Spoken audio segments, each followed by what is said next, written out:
This is D1-1206 AM, the future of AM radio.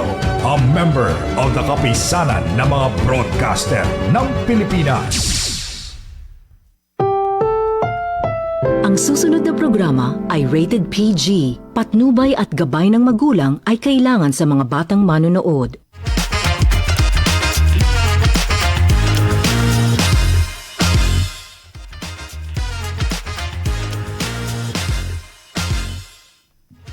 Okay, magandang hapon po mga katambay. Na ngayon, syempre, dito naman Martes, no? Ng hapon, ito naman tayo sa inyong paboritong tambayan dito lang sa Barangay 1206. Ako po si Charlie Banalo, ang katambay niyong laging nakasubaybay sa mga napapanahong ganap. At ako naman si Confi Manalo, ang katambay niyong hindi nauubusan ng mga balita. Kaya naman ngayong araw, ay samahan niyo kami sa isa na namang makabuluhang usapin dito sa ating palatuntunan. Pag-uusapan natin ang mga mahalagang balita nangyari sa buong isang linggo. Okay, kaya mga katambay, tutok lang at bibitaw. Dahil maya-maya lang, bibigyan namin kayo ng Barangay Roundup. Ang mga balitang dapat yung malaman mula nung isang linggo, nung nakaraang Miyerkules hanggang sa ngayon, araw ng Martes. Kaya mga katambay, kung gusto nyo pa kaming mas makilala at makasama, ay sumama na kayo sa aming live shows. Follow na sa aming mga social media accounts. Follow na sa Facebook, The One 1206 AM. At mag-subscribe na rin sa aming YouTube channel at The One.1206 AM. Siyempre, follow nyo rin kami sa TikTok at The One 1206 AM at sa aming IG, no, at The One 1206 AM. Siyempre, para sa mga mahilig mag-tweet, yung mga tweet, nandyan din kami sa X at The One 1206 AM _. Kaya mga katambay, simulan na natin ang ating Barangay Roundup. Para sa ating unang headline nitong nakaraang Miyerkules, Senator Sherwin Gatchalian supports DOF investigation into GSIS stock market investments. Sinabi ni Senator Sherwin Gatchalian na suportado niya ang desisyon ng Department of Finance na magsagawa ng hiwalay na investigasyon sa stock investments ng GSIS sa gitna ng pagpapalit ng pamunuan. Iginiit niya na dapat mapangalagaan ang pondo ng mga miyembro at manatiling tapat sa transparency at accountability. Tiniyak naman ng GSIS Board na tuloy-tuloy ang serbisyo at itinatalaga si EVP Juliet Bautista bilang officer in charge. Yun. Kasi nga 'di ba na alis na yung GSIS head dahil merong aligasyon ng hindi above board yung kanyang ilang mga investment decisions, pero sabi kaya yung yung pagbalasa sa gabinete sa iba't ibang ahensya ng gobyerno, tuloy-tuloy pa rin yan kasi yun nga, mamaya makikita natin sa pag tinalaki natin yung SONA, ang daming pinunan ni Pangulong BBM. At para mas sa ating pangalawang headline nitong nakaraang Huwebes, MMDA pushes formulation of long-term drainage master plan. Iginiit ni MMDA Chairman Attorney Romando Don Artes ang agarang pagkakaroon ng pangmatagalang drainage master plan sa lumang sistema ng flood control sa Metro Manila na mahigit na 50 taon matapos ang pananalasa ng mga bagyong Krising at Habagat. Nasa 4 billion pesos ang nasirang infrastruktura, 217 million pesos agrikultura at 12 katao ang nasawi, habang nasa 600 na tonelada ng basura ang nakolekta sa mga lansangan at estero sa Metro Manila pa lang to. Tinawag ni Artes ang pag-upgrade sa mga pumping stations bilang kagyat na hakbang at panawagan sa publiko na itapon ng maayos ang basura upang maiwasan ang pagbaha. Yan nga yung sasabi natin last week pa, palagi natin pinupunayan na ang haba-haba ng panahon na walang ulan mula Desyembre hanggang Mayo, early part ng May, walang ulan. Wala tayong ginagawa para ayusin ang drainage. And then pagdating ng ng pag-umulan na, unang ulan ng Mayo, ayan, malakas na yan. Hanggang Hunyo, naglalabasan din mga basura dahil sa biglaang pagbaha. Doon pa lang tayo kumikilos. At kahapon nga sa SONA ni President Bongbong Marcos, meron siyang special mention dyan. Yan nga yung isa sa mga anti-corruption drive niya. Sabi niya, mahiya naman kayo. Inutang niyo yan ng bilyong halaga. Kita mo tawag dito. Sabi ni Chairman Artes, yung pumping station ayusin. paano mag-ooperate yung pumping station kung ito ay napupuno din ng mga basura. Kaya meron proposal dito lagyan ng ng bakod yung mga pumping station para diretso siya makapagtrabaho. Hindi diretso siya makapag-operate, hindi yung pag pinasok ng basura, wala na, hinto rin siya. At saka yung kabuang yung holistic approach nga, diba? Kung long-term permit, mag-formulate ng long-term program, siguro balikan niyo si Architect Jun Palafox. Mhm. Mahusay 'yan. Although hindi nasunod yung original plan ng flood control ng Metro Manila at karatig probinsya, karatig Pook nung panahon pa ng dating Pangulong Marcos, siguro kaya pa rin gawa ng Architect Palafox. At sana nga yung sa pag-review ng nung lahat ng mga nakaraang flood control programs, hindi lang sa Metro Manila kundi sa buong Pilipinas. Sana kung may makikita man na problema o may mga nagsabwatan diyan para nakawin yung pondo, sana sabi nga ni PBBM kahapon sa SONA niya, ilalabas natin yung listahan para pati yung mga tao, yung ordinaryong mamamayan na mayroong alam, pwedeng tumulong sa investigasyon para iharap yung yung katotohanan sa sambayanan. Mm-hmm. At para sa ating pangatlong headline itong nakaraang Biyernes, PBBM launches expanded health services program. Inilunsad ni Pangulong Ferdinand Marcos Jr. ang pinaigting na PhilHealth Yakap program na naglalayong maghatid ng libreng gamot at lab test sa mga Pilipino, lalo na sa mga liblib na lugar. Bilang pagpapalawak ng dating konsulta program, kasama na sa package ang 13 lab test, 6 cancer screenings, at mas pinadaming gamot mula 54 hanggang 75. Ihihikayat din ng publiko na magrehistro sa Yakap sa pamamagitan ng eGov app, PhilHealth portal at mga accredited provider. Kahapon nabanggit din ito niya. Nabanggit kahapon to sa health program, no? Oo.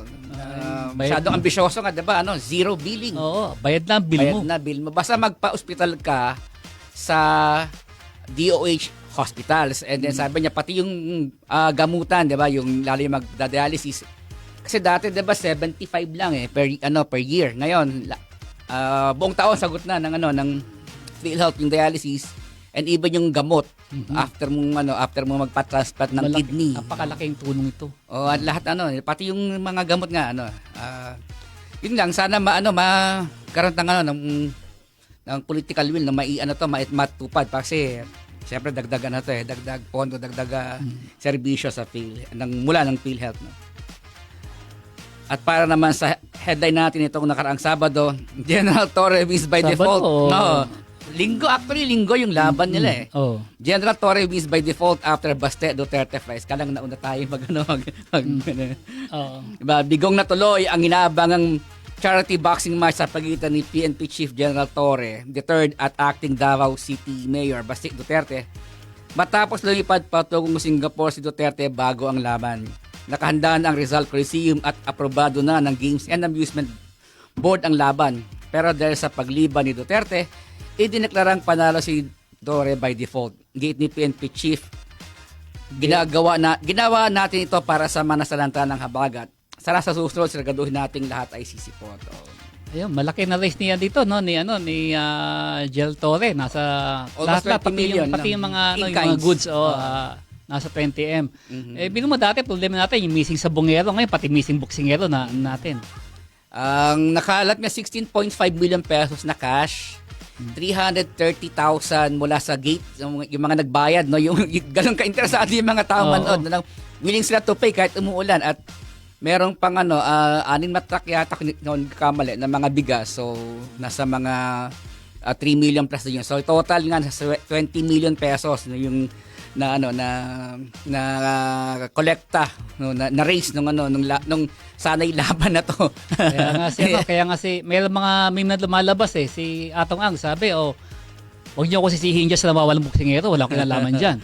Pa lang Friday ng gabi pa lang lumipad na si Baste. Actually marami pumupuna kaya na diyan, lalo yung mga Bisaya, no? Sabi nila walang Bisayang ganyan na pag naghamon ka, kailangan mong tinanggap yung hamon mo .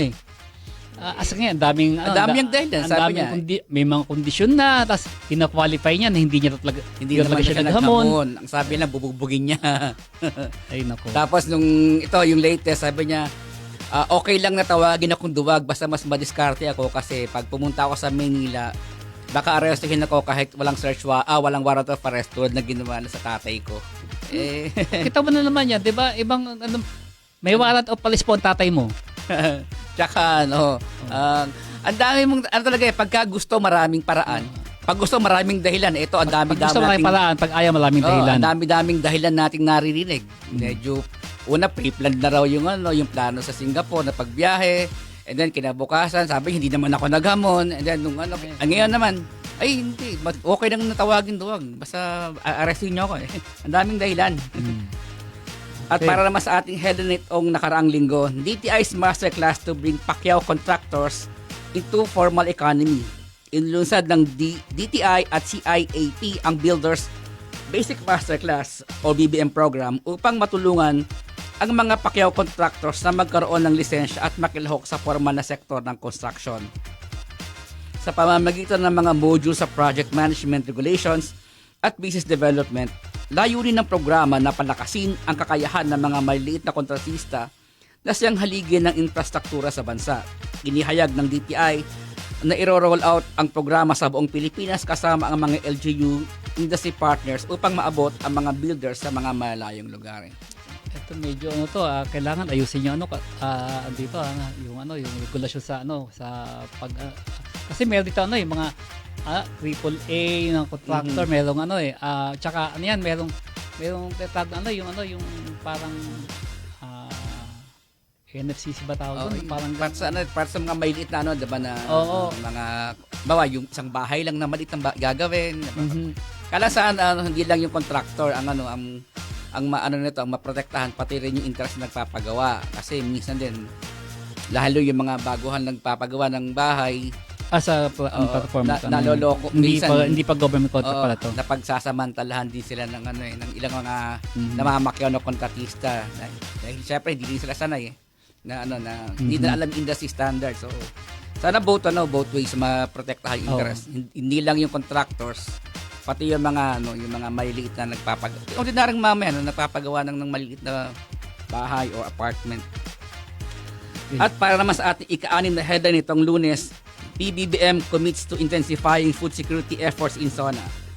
Binigyang diin ni Pangulong Ferdinand Marcos Jr. sa kanyang ika-4 na SONA ang pagpapalakas sa food security sa pamamagitan ng suportang tuloy-tuloy sa mga magsasaka at mangingisda.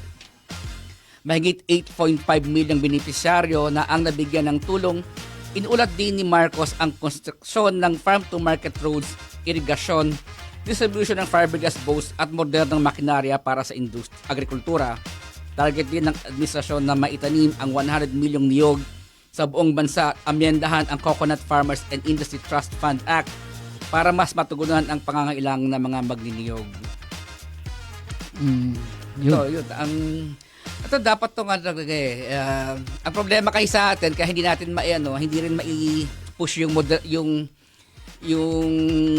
modernization ng ating agriculture sector o yung automation o yung mechanization kasi ang liliit na mga magsasaka dito diba? Sukat lalo yung kung sa ilalim kayo ng land reform bibigyan kayo ng 1.5 hectares per Actually, beneficiary. Paano ka mag-mechanize kung ganun kalit ang si dating Agriculture Secretary Bernie Cruz, may proposal siya diyan. Dapat collective farming, cooperative, ganyan. Para grupo-grupo, hindi yung kasi kung ikaw 2 hectares, di ba? Sa Grand Reform 2.5 hectares. 1.5 yung pinakamaliit na ang liliit noon. So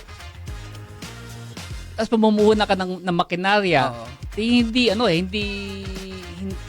mo kaya kitain sa 2.5 hectares yung pupuhunan mo para sa mga makinarya mo. Kaya nga sabi niya, pati pag-irenta kasi kung mag-irenta ka man, syempre pang malakihang kapasidad. So hindi ka kayanay ng maliit na bukirin mo yung gastusin. Kaya ang suggestion nga actually sabi nga dati Agriculture Secretary Bernie Cruz, sabi niya kapag ginawa natin yan, aabutin maaabot talaga yung 20 pesos per kilo walang subsidy. Meron namang di ba? Meron ng mga success stories diyan ng mga farmers cooperative na sila nagsama-sama sila para ma-mechanize nila yung nila, yung kanilang operation. Kasi nga tama nga kung even hindi ka bibili ng equipment, yung grinder, yung farmall, bawa ang renta nun isang araw ngayon, sabi mo na mga 5,000 pesos per day ang renta nun pag bumungkal.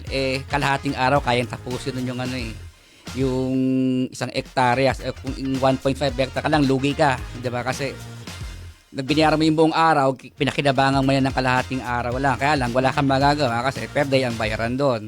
So, mas nga. Tapos, pero, naman, sana nga yung programa ngayon, yung bagong direksyon ng ngayon, ng ating administrasyon, kasama yung sa yung pagpapahiram ng mga mechanized equipment sa mga farmers kasi magbibigay na rin sila ng fiberglass boat sa mga mangingisda. Yung irrigation medyo successful sila, maganda yung yung feedback diyan sa mga patubig. At para sa headline ngayong araw, House pushes impeachment power, hopes SC reconsiders ruling against VP Duterte. Inihayag ng Kamara na maghain ito ng motion for reconsideration sa kataas-taasang hukuman matapos ideklarang labag sa konstitusyon ang impeachment complaint laban kay VP Duterte. Iginiit ni Representatives Herbil Luistro, Laila de Lima at Shel Diokno na valid ang transmitted complaint na may sapat na pirmang miyembro ng Kamara at hindi ito sakop ng 1-year ban. Babala ng mga mambabatas, posibleng magkaroon ng constitutional na krisis upang kung magtutuloy ang Senado bilang impeachment court sa kabila ng desisyon ng Supreme Court. Yun nga kasi parang binago ng ng Supreme Court yung proseso involving impeachment complaint o impeachment process. Kasi paano nga sabi nga ni Congressman Terry Ridon paano halimbawa biglang may mag-file ng impeachment ngayon na laban kay presidente kasi siya na lang impeachable na hindi pa na di ba? O si Pangulong BBM may nag-file ng impeachment. Hindi alam, aliado pala yun. Yung kumbaga yung maraming loopholes yung pinile na impeachment complaint. So, dahil sa ruling sa Supreme Court, nagsimula na. Simula na yung proseso, kaya meron ng 1-year ban. So, pag tinalakay ngayon ng House yan, yung kasi may kailangan i-determine yung substance and form. Kailangan mag-meet doon. Kapag hindi, i-reject yan ng House pa lang. So, saan nagsisimula yung impeachment process? Doon ba sa pag-file o sa pag-action ng Kongreso? Yun nga ang sabi ng ibang mga legal experts, lumalabas ngayon dahil sa desisyon na yan, wala nang pwedeng ma-impeach kasi pwede mong gawin, meron akong may impeach ako. So mag-file yung kamausap ka ng isang kaibigan, mag-file na kayo ng walang kakwenta-kwentang impeachment complaint para pagka na-file sa Congress yan, start na yung 1-year ban. Tapos kailangan pa pagka tinis kasi ng Congress, kailangan paharapin yung ini-impeach na official para ibigay yung side niya. Ang pagkakatanda ko po kasi nag-cover ko ng impeachment noon, kapag kumpleto na yung pirma, yung 1/3 members ng House, sapat na yan. Hindi na kailangan i-discuss pa yan sa Kongreso, sa committee level. Kay Chief Justice Corona. Kay Erap, 'di ba? Kay Pangulong Erap binasa lang yung player and then diretso sa articles of impeachment kasi may pirma na. Nung nagkaroon sila ng majority numbers. 1/3 lang. 1/3 lang. Diniretso na sa Senado nung gabing din 'yun, araw din 'yun. Yun nga, yung sana maliwanagan diyan kasi lahat ng halos lahat ng mga law school. Ang problema nito, sino pa mag-i-interpret ng batas kung gano'n na interpretasyon ng Supreme Court? At wala ni isa sa kanila ang nag-dissent. Majority, 12 Chief Justices ng member ng Supreme Court. 12 Justices ng Supreme Court ang pumirma sa desisyon na yan. Anyway, maya-maya po pag-usapan naman natin yung National Disaster Resilience Month. Kasama si Manong Joe. And after naman ng Joe, i-discuss naman natin. Tatlakayin naman natin yung kahapong SONA ni Pangulong Bongbong Marcos. So, Okay. Manong Joe, Sa pagbabalik to natin. ng Tambayan, Barangay 1206, makakasama tayo si Manong Joe.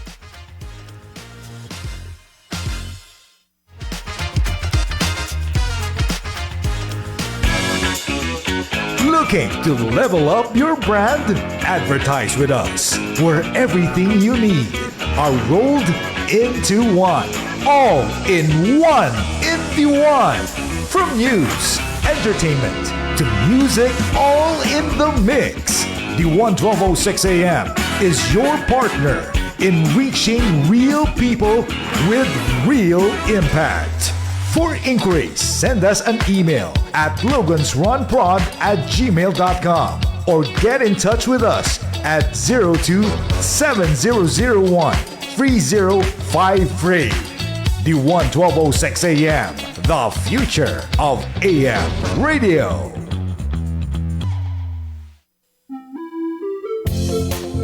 Mga kadiwan, ang pinaka-inaabangang programa sa radyo ng bagong Pilipinas, ang Kalogan, Kalogan, Kalogan, Kalogan, Kalogan, Kalogan.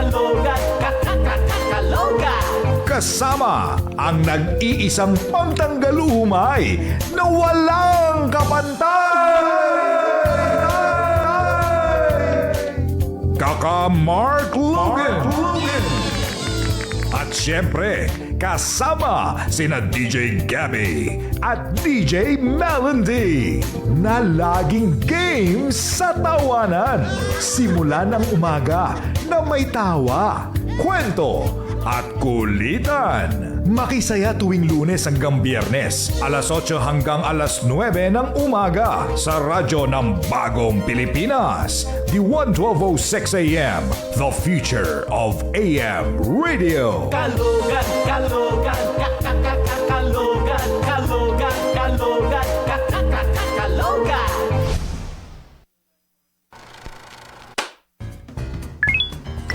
Are you stuck in your thoughts again?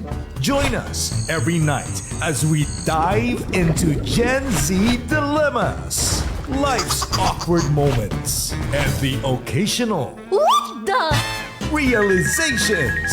Catch Overthoughts with Sam and Joe, where overthinking has never been more fun or this chaotic. Mondays to Fridays, 8 to 9 p.m. before PCSO Lottery Draw. Only here on the 1206 AM, the future of AM radio. You're tuned in to the hottest mix on air and on screen. This is Decades of Sound, from classics to now, with your DJ, the one and only DJ Sting. Think I better dance now. It's live. It's in the mix. Monday to Friday, 6:30 to 8 p.m. You're gonna feel this only on the 1206 AM, the future of AM radio. Get in the vibe. Looking to level up your brand? Advertise with us, where everything you need are rolled into one. All in one. From news, entertainment, to music, all in the mix. The 1206 AM is your partner in reaching real people with real impact. For inquiries, send us an email at logansrunprod@gmail.com or get in touch with us at 02-7001-3053. The 1206 AM, the future of AM radio. Narito na ang programang katuwang mo at ng komunidad sa pag-unlad. Maging updated sa mga proyekto at serbisyong hatid sa inyo ng Executive Government Offices, institusyon at komunidad. Every second and fourth Wednesday of the month, 9:30 p.m. to 10 p.m. sa Talking Heads with Rose Solangon. Dito lang sa radyo ng Bagong Pilipinas, D1 1206 AM, the future of AM radio. Panibagong araw, panibagong saya. Narito na ang programang puno ng inspirasyon at good vibes. Hatid namin ang umagang siksik sa tawa, pag-asa at blessings na walang kapantay. Makisaya! Kasama sina Justin Punsalang, Danny Lagman at Alice Noel. Tuwing Lunes hanggang Biyernes, alas 7 hanggang alas 8 ng umaga. Dito lang sa radyo ng Bagong Pilipinas, D1 1206 AM, the future of AM radio.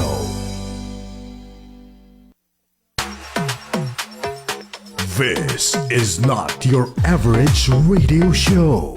This is the Mobile Circuit. One mobile DJ, 2.5 hours. Pure Sonic Energy. Hosted by The Sting and DJ Yana. Catch the drum, ride the rhythm, feel the circuit. Friday nights, 9:30 p.m. to midnight. Only on the 1206 AM, the future of AM radio. Bangon, Bagong Pilipinas! Samahan nyo kami sa inyong agahan. Dala sa inyo ang maiinit na balitang dapat nyong malaman. Salubungin ang umaga ng puno ng kaalaman at pakialam kasama si Alice Noel.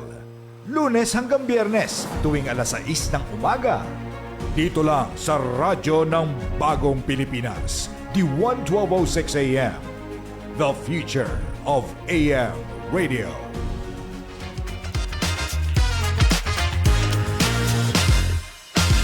Isang magandang araw po sa inyo mga ka-senior. Muli ako po ang inyong lingkod, si Manong Joe Saldariaga, at welcome sa isa na namang episode ng Senior Hour.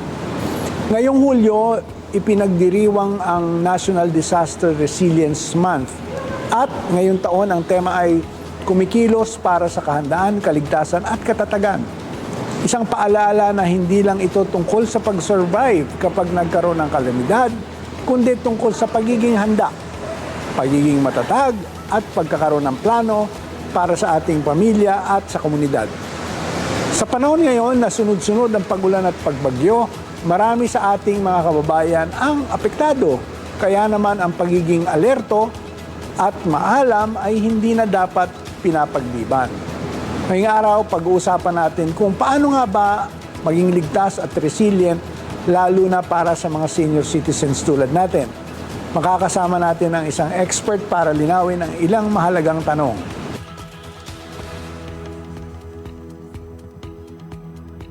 Mga kaliwanag, pinalad po tayo makasama natin ngayong araw na ito si Sir Alan Dila ng Meralco Rescue. Maraming salamat, Alan, sa panahong binigay mo sa amin. Anytime, Manong Joe. Ngayon National Disaster Resilience Month. Paano ba natin papaliwanag sa simpleng paraan? Ano ba ang ibig sabihin ng resilience, quote-unquote, pagdating sa sakuna? Yan, sige. Napakagandang tanong, ano. Actually, di ba, popular naman na ang Filipinos ay tinatawag ng mga very resilient na tao, di ba? It's a trait or katangian ng isang Pilipino yan. Pero siguro if we explore further, no, ang resilience talaga is actually yung abilidad natin na mapagtagumpayan yung isang challenge katulad nito, yung mga sakuna like bagyo, lindol man yan, ma-overcome natin, mapagtagumpayan natin siya na ma-minimize natin yung magiging impact niya sa atin. So, yon para sa akin talaga ang magandang meaning kung sasabihin natin ng resilience. Napansin ko dito sa atin mismo sa Meralco, no? Meralco Rescue, mukhang talagang prepared tayo. May ambulansya, merong panlaban sa sunog, merong heavy equipment kung kailangan pa natin i-augment ang LGU. Madalas naririnig din natin yung tinatawag na iba't ibang alert levels. Bagyo man, o baha, o anumang sakuna. paano ba ito naiintindihan ng taong bayan? Okay. Ayan, so tulad nung pinag-uusapan natin, resilience, mapagtagumpayan. One keyword doon talaga is preparedness. So lahat ng resources na nakikita natin dito, yan. That's what we do. Naghahanda si Meralco. Yung paghahanda na yan, hindi lamang sa resources na nakikita natin like the fire trucks, ambulances. Of course, ang paghahanda, mag-uumpisa yan sa atin. No? Kailangan we possess the necessary na mga tawag namin life skills, no, para mapagtagumpayan natin yung challenges na binibigay ng mga katulad niya mga disasters na ganyan. Yun. Ako, natutuwa ako kasi hindi lang tayo nagre-restore ng kuryente. Itong huling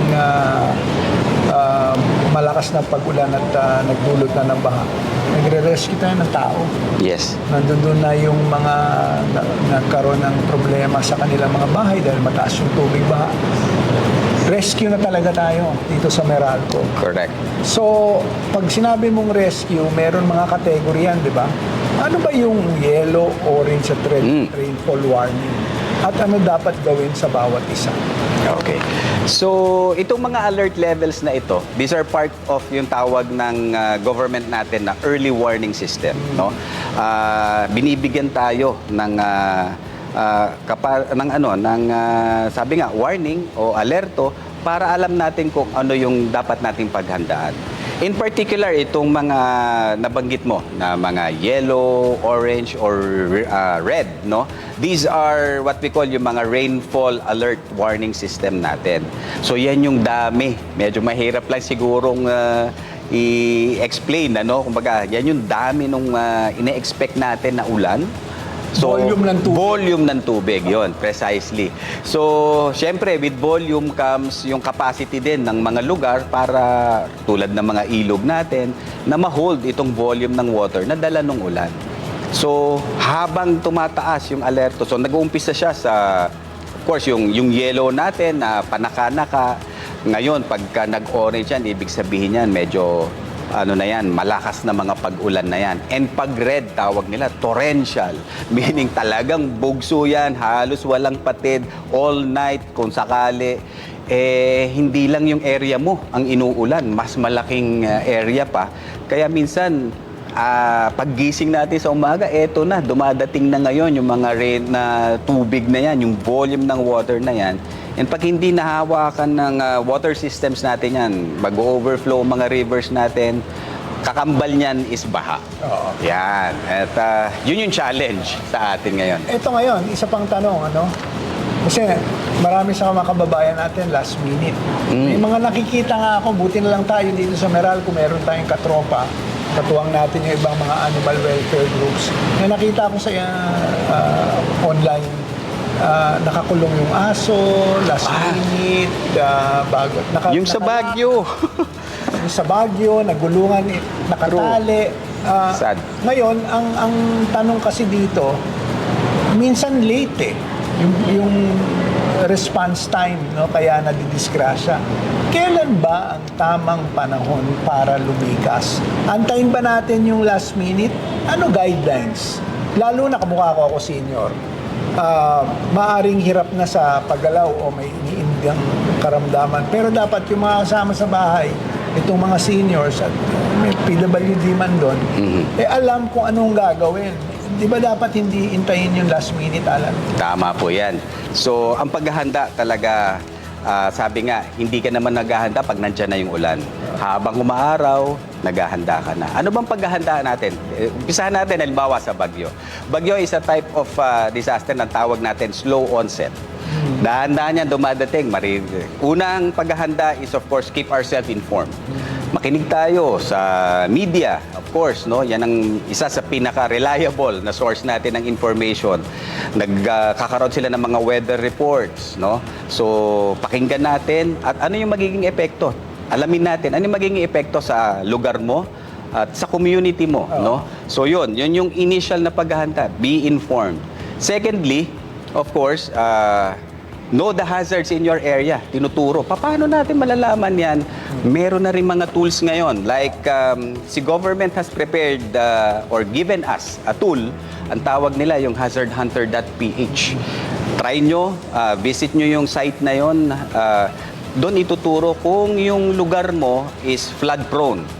Of course, sa atin, dapat yung experience natin, nagagamit din natin to tell us yung storya ng lugar mo. Being familiar with your place, alam mo dapat yung hazard. Bahain ba yung lugar ko o hindi naman? Pero syempre, ang lugar at ang environment nag-change over time.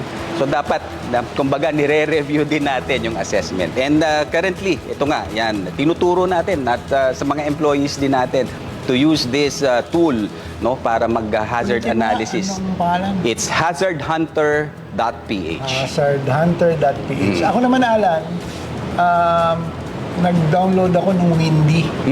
Good. Oo, Para, yan. alam mo ninyo, mga kaliwanag, mga ka-senior, kailangan din sariling sikap. Yeah. Alamin natin lahat ng impormasyon. Alam naman natin na andyan na yung social media, andyan ang digital, andyan ang online, andyan ang various, sabi nga ni Alan, information materials para magamit natin, makatulong sa atin kapag meron ng paparating na sakuna. Ito siguro one of my last few questions, Alan. Anong masasabi ninyong pangunahing kailangan namin mga senior para maging handa sa sakuna? Okay. So, part of the preparation, of course, no, yung kanina, yung paglikas natin, siguro, i-remind ko lang, pre-identify nyo kung saan yung pupuntahan nyo na safe area. For example, sa baha, of course, you can talk to relatives na, oops, eto, may possibility na bumaha sa amin. Talk to a relative, meron na kayong pre-arrangement. Darating ako, pupunta ako sa inyo, 'di ba? Para napaghahandaan din naman nila. Meron tayong mga evacuation center, you can find out from your barangays or yung LGU ninyo. But of course, may challenge din ng evacuation center. Alam naman natin yan. So, mas maganda, meron kang sarili mong safe zone na pupuntahan. And, prior to going to that, always remember na isa sa mga best tools for preparedness sa mga pag-evacuate na yan is what we call yung go bag natin. Yan. Mahirap yung kung kailan tayo aalis tsaka tayo mag-iipon. No, diba? Scramble tayo. Marami kang makakalimutan. Sabi mo nga, kung senior pati, of course, hindi tayo magkakaroon ng ganong much time to prepare. Kaya in advance, ihanda na natin. Go bag means lagay lang natin sa isang bag yung mga madalas natin gamitin, pangangailangan natin, no? Food, water, and some clothing, lagay doon. As seniors, of course, meron tayong mga special needs. Una, meds, 'di ba? Yung mga medicine natin, maintenance medicine or our vitamins, mga nutrients sources natin, lagyan na natin ng stock, mag-pre-stock na tayo doon, no? Kung meron pa tayong ibang special need or tools na kailangan, no, to facilitate yung tumutulong din sa atin sa mga daily na ginagawa natin, lagay na natin sa go bag. Kahit na small quantity, pagka nagkaroon ng need and you need to evacuate o lumikas, just grab and go. So yun yung importance ng go bag.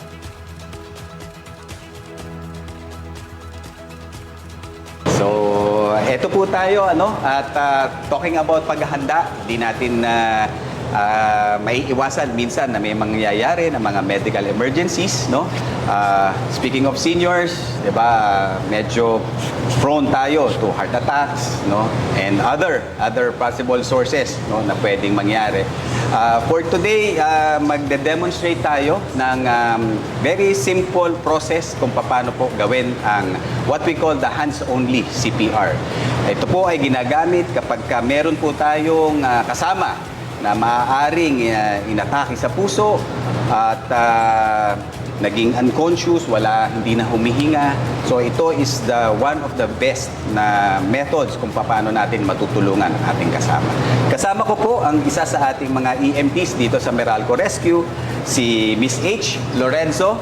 Yan po. At i-demonstrate niya ang CPR. For the hands-only CPR, kailangan natin i-check yung ating pulse and breathing ng patient natin using the look, listen, and feel technique. So, yung kamay natin, then touch natin or feel natin yung carotid pulse niya, using your 2 fingers. Then feel natin, look for the rise and fall ng chest. Listen natin kung merong air na si patient or kung may breathing pa si patient. Then feel din natin kung if ever merong pang pulse doon sa kanyang carotid. So for 10 seconds, 1, 2, 3, 4, 5, 6, 7, 8, 9, 10. If no pulse, no breathing si patient, we'll do the CPR. Let's start the CPR on the center of the chest using your palm of your hand. Cross your fingers, interlock. Then interlock your elbows. Then start the CPR 2 to 2.4 inches deep, 100 to 120 compressions for 1 full minute. Let's start. 1, 2, 3, 5, 6, 7, 8, 9, 10, 11, 12, 13, 14, 15, 16. Then we only stop if meron na siyang spontaneous circulation or advanced medical help arrives. Mga ka-senior, alam natin ang kalamidad ay hindi natin kontrolado. Pero ang kahandaan nasa ating mga kamay. Maging alerto, alamin ang mga dapat gawin, ihanda ang mga gamit. Yung sinabi nga ni Alan kanina, go bag. At siguraduhin kasama ang senior citizens sa bawat plano ng pamilya. Ulitin ko yan. Isama po ninyo yung inyong mga seniors sa bawat plano nyo sa pamilya. Ako po muli si Manong Joe at ito ang inyong Senior Hour. Hanggang sa susunod, maging ligtas, maging handa at maging matatag. Alan, maraming salamat. It's a pleasure as always, Manong Joe.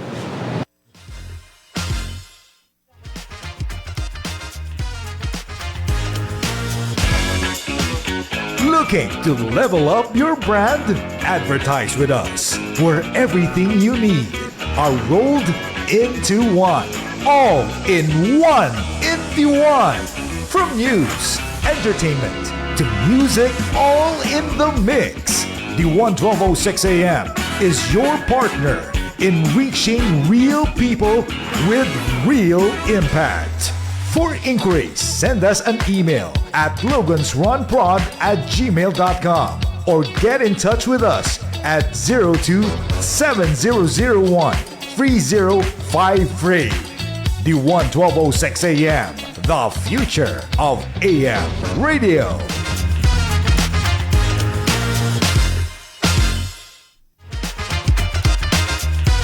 Ito ang ating tambayan dito sa Barangay 1206. No? Maraming salamat Manong Joe sa kanyang pagpaalala sa Okay na nga sabi natin, 'di ba? Tatalakay natin ngayon yung yung highlight ng SONA kahapon ni Pangulong BBM. Pero bago 'yun, syempre, yung nakagawian natin yung ating tradisyon, yung shout out moment. Yan, si Romel Livid. Romel Livid na nanonood, tuning in po mula Muñoz City, Nueva Ecija. At si Cecilia Manalo Lagmay na watching ngayon from Taytay Rizal. Si Christine Reyes ng Don Antonio Heights, Quezon City. Si Chrislyn at pinababati pati kanyang pusa si Edgar at si Joel. At syempre ating mga kasamang magulang sa Quezon City Science High School. Si Mami Angela Curia, si Mami Rose Quesada Rodriguez, Mami Annabel, si Daddy Steve Sumido, si at pala birthday pala ng advice ni Ma'am Elizabeth Gran, ang advisor ng grade 9 Kepler. Happy birthday Ma'am Elizabeth Gran. Happy birthday po at magandang gabi rin kay Rinoa Kate Mandak sa TUP.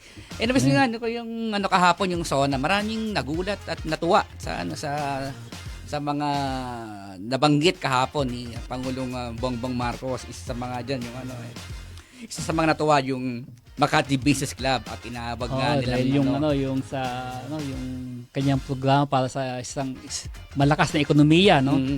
At syempre yung mga negosyante. Yun nga, kaya tama yung sabi niya na walang saysay yung strong economy kung hindi ito bababa o tatagos sa mamamayan.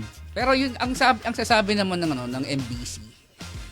Nararamdaman naman yan na ngayon hindi lang mai-articulate ng tama. Kasi sabi nila you have ang tawag nga nila sa economic managers ng ni Pangulong Bongbong Marcos, heroes eh. Kasi sabi niya na from 6% nung umupo si Pangulong Bongbong Marcos, 6% ang inflation rate natin. Nung last July, nasa 1.3% ang inflation natin at the back of 5.8% consistent gross domestic product growth, no?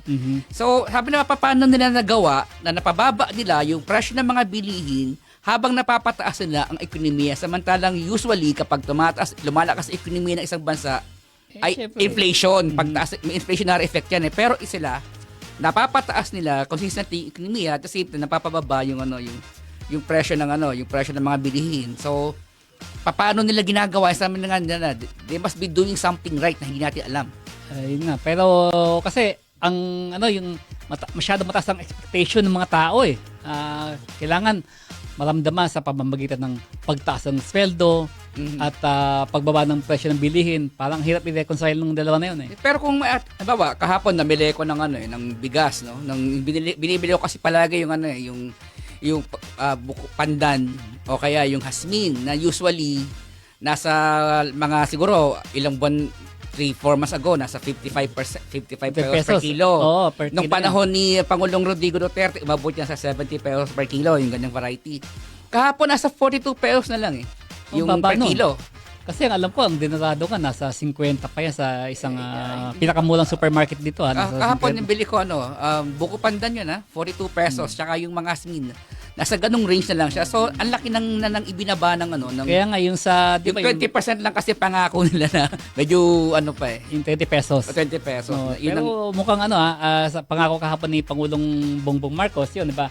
Mag-expand yung distribution ng 20 pesos per kilo na bigas sa 10 probinsya. Oo, kasi ngayon sa Kadiwa pa lang yung 20 pesos na na bigas per kilo, pero yun subsidized. Pero sinabi rin kahapon na kaya nilang gawin yan ng hindi na kailangang i-subsidize at hindi lugi yung yung mga magsasaka kasi yung farm gate price mapapababa rin nila. Ibig sabihin, kaya siguro na pababain pati yung production cost ng bigas, siguro irrigation, yung pataba, and even yung presyo ng nung palay. So yun yung siguro yung direction ngayon ng Department of Agriculture para maging malawakan yung 20 pesos na per kilo. Pero yung mga high variety yung mga good varieties ng mga bigas tulad ng hasmin, yung makakupandan. Nasa 42 pesos na lang ngayon. So, di ba? Malaking bagay noon kasi biro mo, 70 ng panahon ni ngayon ang baba na. And yung 20 pesos nga, naipakita kaya deliverable. Yun nga lang sabi niya puna na nga lang ng Makati Beast Lab kahapon is yung articulation. Siguro may problema sa communication. Kasi ang laking bagay noon, sabi nga na, how can they do that? How are they able to do it na consistent yung economic growth natin? Pangalawa tayo sa buong Asia pangalawa sa Vietnam, number 1 na Vietnam, pangalawa tayo sa strongest economies. Pero yung inflation natin controlled. Pero isa sa salient point ng kahapon, yung pinalakpakan dito yung sa wala ka ng billing. Sa zero billing. Zero billing sa ospital. Basta't magpapa-confine kayo sa mga DOH hospitals, bayad na ang billing mo. Pati gamot, bayad na ang bill mo, zero billing, bayad na. Sabi niya, at halos isa pang point niya yung halos maiyak-iyak siya yung sa may sa baha, sabi corruption. Maya naman kayo, inutang nyo yan. Ganun ka. Kaya nga yung isa kaibigan natin, si Pia Murato, kung nakikinig ka, sabi niya, masayang-masaya siya kahapon dahil, ang tapang, he has found his voice, finally. Ang tapang nung taas lagat-lagang yung mga pinagsuspecha ang mga, di ba, na may mga anomalya at lagang tinukoy ni pati insertion sa budget sa budget sabi inibito niya pagka hindi yan sumunod sa NEP yung National Expenditure Program. Kasi isa yan sa naging issue nung nakaraang 2025 budget, diba? Ito yung budget at ngayong taon. Yun naman din ang MEPO na sa kanya sabi naman ng mga business sector, dapat ginawa niya na ito na Kasi kitang-kita yung insertion eh. Hinijack talaga yung 2025 budget eh. Na maraming insertion na Pero binito Kita. naman isa yan. Yung Kaya kasi napalusot nila eh. Kaya ang sino ba yung isa na sabi niya si ano yata no, si Pinang-Secretary Recto na Pasko lang nag-overtime pa sila dahil para silip silipan isa-isa. Yung isa-isa yun, may yung mga budget, yung insertion. nabito naman yung malaking malaking portion. Pero may mga nakalusot pa rin. Diba? Pero ngayon sabi niya talaga iisa-isahin niya. At kanina nga sabi niya comment naman doon ni Senate President Chis Escudero hindi naman porket nasa nasa NEP susundin na lang namin yan ng basta-basta. Kasi siya yung malaking dito Isa siya sa pinakamalaking may insertion Oo. 140 billion. Kaya nga ang 'di ba ang proposal niyan is gawing transparent yung BICAM. Proposal nga 'di ba gawing live yung live yung BICAM yung, kasi yung BICAM discussion. Kasi ang proseso po sa budget hearing magagaling po yan sa DBM. Sasabit yan yung proposed budget ng bawat ahensya, bawat opisina. Sasabit yan sa Congress. So, i-discuss yan ng Congress. Item by item yun. Item by item. Doon po magagaling ang budget natin sa Congress. Kapag na-aprobahan nila yan, dadali niya sa Senado. Yung Senado, aprobahan yan or i-reject. So, pero ang Senado, tandaan niyo po, hindi yan pwede magdagdag ng budget. Wala po silang karapatan doon.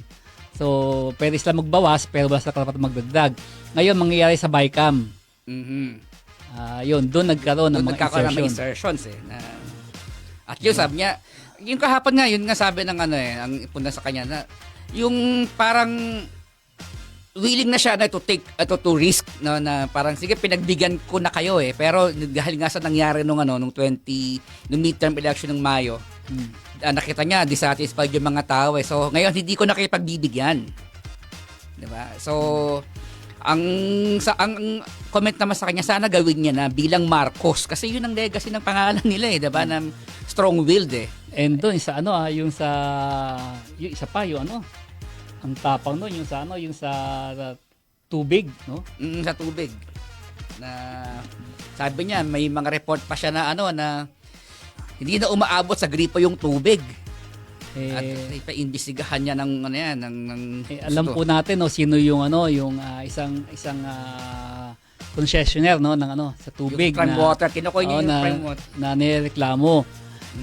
Yun inatasan niya yung lupa para imbestigahan yung yung mga naapektuhan ng short delivery alleged short delivery ng prime water. And kanina may report ng luwa, di ba? Naglabas ng report ng luwa kanina, sabi nila up to 7 million residents ang hindi nakakatanggap ng maayos na tubig na siniserbisyohan ng prime water. Prime water pa lang yan di ba meron pang nilabas ang Malacanang na report na nung panahon ni DPWS Secretary Mark Villar doon na dagdagan ng nakakauhan ng malalaking kontrata ng water services ang Prime Waters.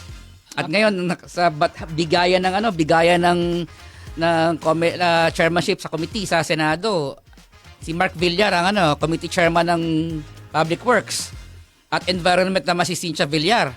So Cynthia or Camille Villar, Camille Villar ang committee chairman ng Environment. Malayo po tayong mga kaibigang taga-media na nasa Bulacan din, isa sa siniservisyohan ng Prime Water. Kaya ako nakikita ko lang mga post ng mga kaibigan sa media na grabe, nagrereklamo talaga. Tsaka yung mga kaibigan natin sa Cavite, yan, Bulacan, na mga even hanggang parts of Quezon na siniservisyohan ng Prime Water. Problema nila yan yung hindi ko po alam nagiging problema kasi walang dumadaloy sa gripo nila. So minsan may mga dumarating na donasyon, pero syempre yung mga sa truck medyo contaminated na yan hindi mo naman kayang direktang inimin yun. So kailangan na pang iproseso yun, either pakuluan mo or padaanin mo sa water filters. So hindi ka na yung tubig ng inumin mo, gagastos ka pa ng panibag, either bibili ka ng purified water or bottled water sa labas, or magpakulo ka ng tubig na makukuha mo dun sa binibigay sa inyo sa mga rasyon. So dagdag gastos, problema pa yung kailangan mo pumila sa sa mga trucks ng Prime Water para mag-abang ng tubig, ng supply ng tubig. Isa pa rin mga maayos na isa pa rin sa highlight no ng kanyang suwan na kahapon, yung pagtalakay ni Pangulong Marcos sa sports program. Sports, nakakatawa nga, 'di ba? Binigyan niya ng pagpupuga yung mga yung mga athletes na nakibigay sa atin ng parangal, tulad nila Heidelin Diaz, nila Carlos Yulo, nila Nesty, nila Marshall, sila Senator Manny Pacquiao, At syempre ang bagong kampiyon no ang bagong boxing champion ng Pilipinas, si General Torre. Third no na nanalo by default kasi nga hinamon siya ng suntukan ng boxing, pinatulan niya . Pero alam ko si General Torre champion ng boxing to sa sa PMA. Sa PMA. PMA o PNPA? PNPA. PNPA. Champion yan. Kaya sa totoo lang, kung makita mo, diba, nag-training siya nung bago dapat maglaban, medyo mabagal. Pero ako inaasahan ko iba yung performance niya kung natuloy yung pero sa interview niya, sinabi din niya nung nagte-training siya, sinabi din ni General Torre na sabi ng trainer ko, matanda na ako, mabagal na akong kumilos, mahina na yung suntok ko. Sabi niya, medyo dehado ako dyan. Kaya lang, sabi niya, gagawin natin to para sa para sa charity. Kaya itutuloy natin to. So, even siya, alam niyang delikado siya. Hindi lang pagkatalo, kasi hindi lang siya basta matatalo baka mapuruhan siya, diba? Dahil sa edad niya. Pero sabi niya, gagawin ko to dahil sa charity. Biro mo, kung natuloy pala yung boxing, on record, siya yung pinakamatandang champion. Siya yung matandang boksingero lumaban. 50 plus. Oo, 55 na yata si General Torre. Kasi alam ko, retireable na siya next year. Yun nga lang, yung yung naghamon sa kanya, Biyernes pala ng gabi, tumulak na papuntang ng Singapore. Flight. Yun nga kasi, ang diding niya kasi, flight, hindi fight. Kaya yun, nag-flight papunta Singapore. At naman yung mga government agencies naman na concerned, mga sports body, even yung Games and Amusement Board, 'di ba? Sabado, yung binigyan sila ng ginrant yung yung laban nila, binigyan ng go signal. At kaya binigyan ng go signal para magpada sila doon ng mga medical team, ayusin yung officiating at saka yung para kung may sakaling emergency, nandoon sila, 'di ba? Meron isa pa rin sa sa discuss na lagi kahapon ni Pangulong Marcos yung sa internet, Oo. Tsaka yung pag-ibigay ng mga laptop sa mga ating free wifi nationwide. Oo, guro. Yung free wifi ito dapat noon pa to na politika rin yun. Na politika to yung NZTE. Oo, yun. Kasi nila Joey Di Venecia, natalo siya sa bidding, nagreklamo. Pero kung natuloy yun, kasi kung kapatid mo doon yung cost, yung cost ng kung meron tayong national broadband system, ibig sabihin lahat ng komunikasyon ng government offices, kung lahat yan na internet protocol na ang ginagamit, di ba yung long distance calls mo hindi mo na kailangan yan. Hindi mo na kailangan ng mga wired services Bagay ngayon meron na dahil yung may mga messaging apps na available, pero kung ito government kasi ang anyway, meron, di ba? Sana bago kita patuloyin. Ayun, wala na po tayong oras. Kaya dito po nagkatapos yung ating isang oras sa hitik na impormasyong mapanlipunan. Busa pa ng oras natin, ko napansin. So, magandang gabi ulit mga katambay. Huwag kalimutang i-follow at i-like ang aming mga official social media accounts para update kayo sa mga katambay. Facebook, The One 1206 AM, YouTube at The One 1206 AM, TikTok at Instagram at The One 1206 AM, at syempre ang Twitter namin sa at The One 1206 AM _. Muli, ako po si Charlie Manalo. At ako naman po si Gonfie Manalo. Hanggang susunod na linggo mga katambay, kita-kita po ulit tayo. Kita-kits.